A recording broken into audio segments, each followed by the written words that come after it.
The Volkswagen Golf has always been the benchmark in the hatchback market, topping the list of best-selling cars in Ireland and beyond year after year, and setting a precedent that all other cars must at least try to live up to. Today we're going to have a look around this latest and 7th generation model to see why it is that you can't watch or read a review of any other car in this class without this car being mentioned. It's not an easy question to answer either, because there's so many reasons behind the Golf's success. Starting even with the badge, and Volkswagen sits nicely in that area between premium enough to say you appreciate a good quality product, but not quite premium enough to annoy the neighbours or to stop people letting you out in traffic. It's also, of course, synonymous with good build quality, reliability and strong resale values, so you've already got some pretty compelling reasons there to consider it, and that's before you even sit inside. But when you do, you'll be faced with another one, which is the interior quality, and as cabins go, the Golf pretty much hits the nail on the head. It's a well laid out, smart and modern design, and again just upmarket enough to feel special without going over the top. Everything is where you'd expect it to be, and the large logical dials and easy to read instrument cluster just make it the type of cabin that you feel at home in straight away. It's all centred around this fantastic touchscreen multimedia system, which is standard on every model in the range. And that will allow you to connect your smartphone via Bluetooth to stream music and take calls on the move. Other nice features which come as standard include air conditioning, a leather-covered steering wheel and fuel-saving start-stop technology. It's also very easy to get comfortable in, with decent support in the front seats and plenty of adjustment to get your driving position just right. Room in the back is equally generous, with ample head and knee room, and while you can carry 3 back there, your middle seat passenger will have to compromise slightly on legroom thanks to this transmission tunnel. But in the more likely event that you're carrying children back there, I can't see any reason for them to complain, and Isofix anchors for child seats, along with wide opening rear doors, do make it quite a practical choice for parents. As does its 380 litre boot, and this is an area where it really outdoes its fiercest rival, the Ford Focus, by a considerable 67 litres, or more than a whole one of these.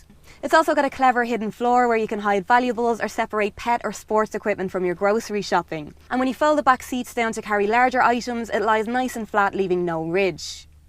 That attention to the smaller details continues inside the cabin, and even the storage compartments are finished really well, with a felt-lined glove box and door bins, and loads more thoughtful compartments around the place to help keep it nice and tidy. Another reason the Golf is so popular is the sheer volume of choice you get when it comes to picking a model. First of all, there's the body type, so you can choose between the sporty 3-door, the practical estate, and then this most popular 5-door hatch. Then there's the engine lineup, which comprises of a huge list of petrols and diesels, starting with the 1.2 litre TSI for your city driver, right up to the 2 litre TDI for your heavier road user. They're all available in automatic DSG transmission, offer impressive fuel economy, and at the moment no model in the range costs more than €200 a year to tax. Now that's excluding the high-performance models, which will be reviews for another day. It's a very pleasant, easy car to drive. It feels very composed and solid, with a reassuring feeling of power there for confident overtaking. The speed-sensitive power steering is light enough for negotiating tighter spots and parking around towns and cities, but weights up again at higher speeds or on the motorway. Then a comfortable suspension setup means it feels equally at home on these not-so-great country roads. The choice continues in the trim levels, and despite a well-spec'd entry-level model in the Trend line, you can upgrade to the mid-spec Comfort line for some extra goodies like alloy wheels and cruise control. The Lounge will add more styling upgrades and sat-nav, or there's the High line, which gets everything from adaptive cruise control to ambient lighting.